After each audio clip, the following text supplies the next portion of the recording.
everyone, welcome to I+. നമ്മൾ ഇന്നത്തെ ക്ലാസ്സിൽ ഡിസ്കസ് ചെയ്യുന്നത് ബിൽഡിംഗ് കൺസ്ട്രക്ഷൻ എന്ന് പറഞ്ഞ സബ്ജക്റ്റിൽ നിന്നും മുൻപ് ചോദിച്ചിട്ടുള്ള ഇമ്പോർട്ടൻ്റ് ആയിട്ടുള്ള ക്വസ്റ്റ്യൻസ് ആണ്.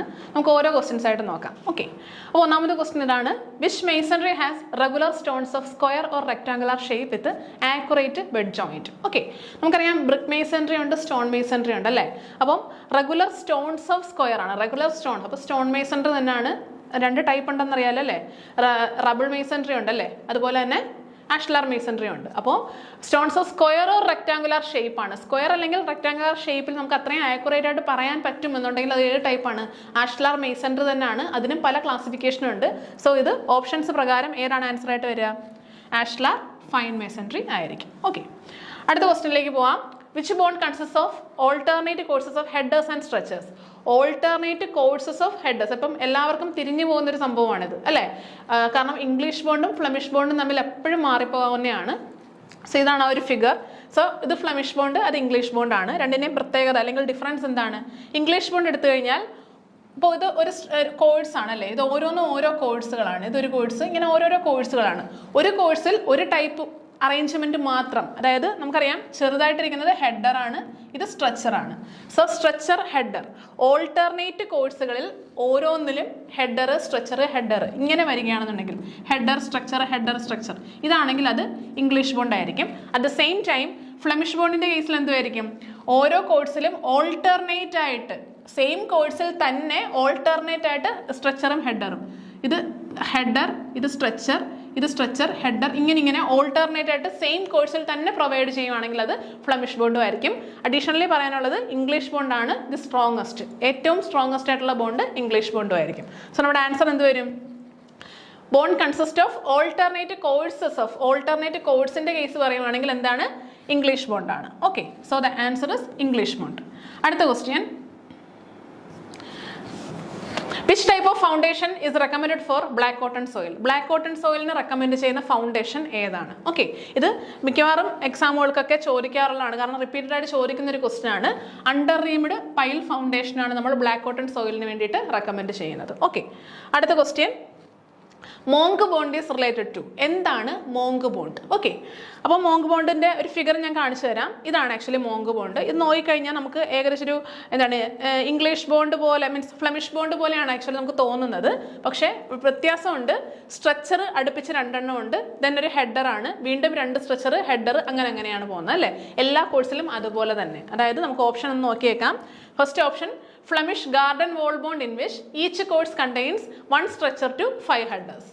അടുത്തത് English garden wall bond, then Dutch bond, Flemish garden wall bond in which each course contains 1 header to 2 stretchers. അപ്പോൾ ഏതാണ് വരുന്നത്?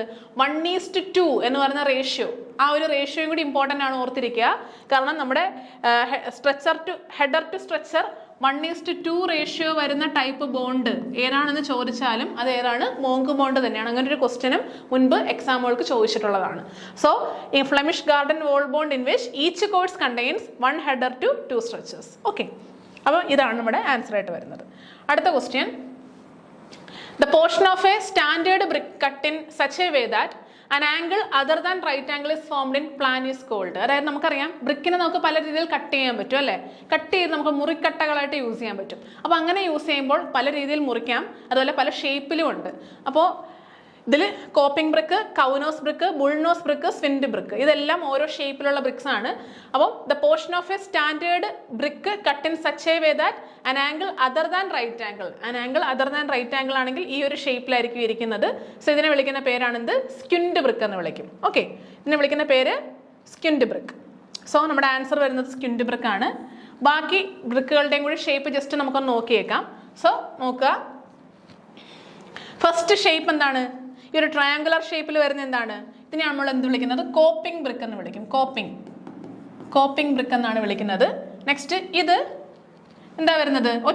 ഒരൊറ്റ കോർണർ റൗണ്ടഡ് ആയിട്ട് വരുന്നതിനെ ബുൾനോസ് എന്നാണ് വിളിക്കുന്നത്. Bullnose brick.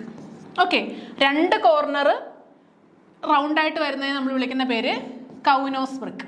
ഓക്കെ, കൗനോസ് ബ്രിക്ക് അല്ലെങ്കിൽ ഡബിൾ ബുൾനോസ് ബ്രിക്ക് എന്നാണ് ഇതിനെ വിളിക്കുന്ന പേര്. ഓക്കെ, ക്ലിയർ ആയെന്ന് വിചാരിക്കുന്നു. അടുത്ത ക്വസ്റ്റ്യനിലേക്ക് പോവാം. The minimum thickness of stone arch work. Stone arch വർക്കിന്റെ മിനിമം തിക്നെസ് എത്രയാണ്? Minimum thickness of stone arch work എത്ര വരും? Minimum thickness of stone arch work അല്ല, ആക്ച്വലി ഇവിടെ ഒരു ക്വസ്റ്റ്യനിൽ ചെറിയൊരു മിസ്റ്റേക്ക് ഉണ്ട്. ഔട്ട് ടേൺ ആണ് കേട്ടോ question. Out turn of stone arch work, sorry. So out turn of stone arch work എന്ന് പറയുന്നത് എത്രയാണ്? 0.3 metre cube, 0.4 metre cube, 0.5 metre cube, 0.6 metre cube. So നമുക്ക് കുറച്ച് വർക്കുകളുടെ ഔട്ട് ടേൺ നോക്കാം, കാരണം അതൊക്കെ ചോദിക്കാൻ സാധ്യതയുള്ളതാണ്. സോ നോക്കാം.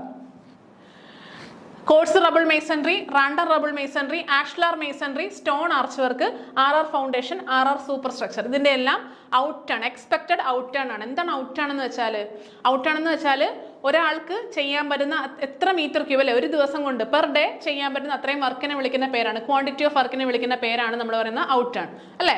സോ പെർ ഡേ എത്ര മീറ്റർ ക്യൂബ് ആണ് വർക്ക് കംപ്ലീറ്റ് ചെയ്യാൻ പറ്റുന്നത്, അതിനെയാണ് നമ്മൾ ഔട്ട് ടേൺ എന്ന് പറയുന്നത്. സോ നമ്മുടെ സ്റ്റോൺ ആർച്ച് വർക്കിന്റെ കേസിൽ 0.4 മീറ്റർ ക്യൂബ് ആയിരിക്കും ഔട്ട് ടേൺ ആയിട്ട് വരുന്നത്. ബാക്കിയുള്ള വാല്യൂസും കൂടി ഒന്ന് നോട്ട് ചെയ്ത് വെച്ചേക്കുക. So course rubble masonry 0.8, then random rubble masonry 1, then ashlar masonry 0.4, stone arch work 0.4, RR foundation 1, RR super structure 0.9. ഇങ്ങനെയാണ് പോകുന്നത്. ഓക്കെ, അടുത്ത ക്വസ്റ്റ്യനിലേക്ക് പോകാം. Wall thickness of garden wall bond. Garden wall ബോണ്ടിന്റെ എന്താണ് വോൾ തിക്നെസ് എത്രയാണ്?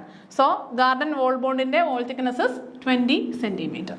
ഓക്കെ, അടുത്ത question. The method of terminating a wall with alternate courses projecting is known as. അതായത് ഓൾട്ടർനേറ്റ് കോഴ്സസ് പ്രൊജക്ട് ചെയ്ത് നിൽക്കുക എന്ന് വെച്ചാൽ എങ്ങനെയാണ് വരുന്നത്? അതായത് ഫസ്റ്റ് കോഴ്സ് ഇങ്ങനെയാണെങ്കിൽ സെക്കൻഡ് കോഴ്സ് നിൽക്കുന്നത് ഈ ഒരു രീതിയിലായിരിക്കും, ദെൻ ഇങ്ങനെ ഈ ഒരു രീതിയിൽ ഇങ്ങനെ പോകുന്ന ആ ഒരു അറേഞ്ച്മെന്റ് നമ്മൾ വിളിക്കുന്ന പേരെന്താണ്? ഓക്കെ, രണ്ട് രീതിയിൽ നമുക്ക് പറയാൻ പറ്റും, ഈ രണ്ട് രീതിയിൽ. ഓക്കെ, സോ ഇതിൽ ഫസ്റ്റ് ഈ ഒരു കേസിനെ വിളിക്കുന്ന പേരാണ് റേക്കിംഗ് എന്ന് പറയും, റേക്കിംഗ്. ആൻഡ് ഇതാണ് എന്ത്? ടൂത്തിങ് എന്ന് പറയുന്നത്. സോ ഇതാണ് എന്ത്? ഓൾട്ടർനേറ്റ് കോഴ്സസ് പ്രൊജക്റ്റഡ് ആയിട്ട് നിൽക്കുന്ന കേസ്.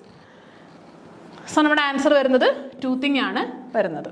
Okay, toothing. അടുത്ത question. Which of the following is the example of shallow foundation? Shallow ഫൗണ്ടേഷനും ഉണ്ട്, ഡീപ്പ് ഫൗണ്ടേഷനും ഉണ്ട്. അതെന്ന് പറഞ്ഞാൽ ഡെപ്തും വിഡ്ത്തും തമ്മിലുള്ള ആ ഒരു റേഷ്യോനെ വെച്ചിട്ടാണ് നമ്മൾ കമ്പയർ ചെയ്ത് പറയുന്നത്. സോ ഷാലോ ഫൗണ്ടേഷൻസ് ആണ് ഇതെല്ലാം. Okay, so the type of shallow foundations are wall footing, column footing, then isolated footing, combined footing, stepped footing, cantilever footing, continuous footing, mat or raft footing, grillage foundation, inverted arch foundation. ഇതൊക്കെയാണ് നമ്മുടെ main ആയിട്ടുള്ള shallow foundations. പിന്നെ additionally deep foundations ഏതൊക്കെയാണ്? Pier foundation, pile foundation, well foundation. ഇത് മൂന്നുമാണ് deep ഫൗണ്ടേഷൻസിൽ വരുന്നത്. Okay, അപ്പോൾ shallow foundations ഇത്രയും ലിസ്റ്റ് ചെയ്ത് പഠിച്ചു വെച്ചേക്കാം. ഓക്കെ, അപ്പോൾ നമുക്ക് നോക്കാം. അപ്പോൾ ഈ ഒരു ഓപ്ഷനിൽ ഏതായിരിക്കും വരുന്നത്? Mat foundation, pile foundation, pier foundation. ഈ പൈലും പിയറും ഡീപ്പ് ഫൗണ്ടേഷൻ ആണ്. സോ ആൻസർ വരുന്നത് മാറ്റ് ഫൗണ്ടേഷൻ ആയിരിക്കും. ഓക്കെ, നമുക്ക് ലാസ്റ്റ് ക്വസ്റ്റ്യൻ നോക്കാം. Which of the following are deep foundation? Deep foundation നമ്മൾ ഓൾറെഡി പറഞ്ഞല്ലേ, 3 ടൈപ്പാണ് ഡീപ്പ് ഫൗണ്ടേഷൻ ഉള്ളത്. Well foundation, pier foundation, pile foundation. So 3 നമ്മുടെ ഓപ്ഷനിലുണ്ട്.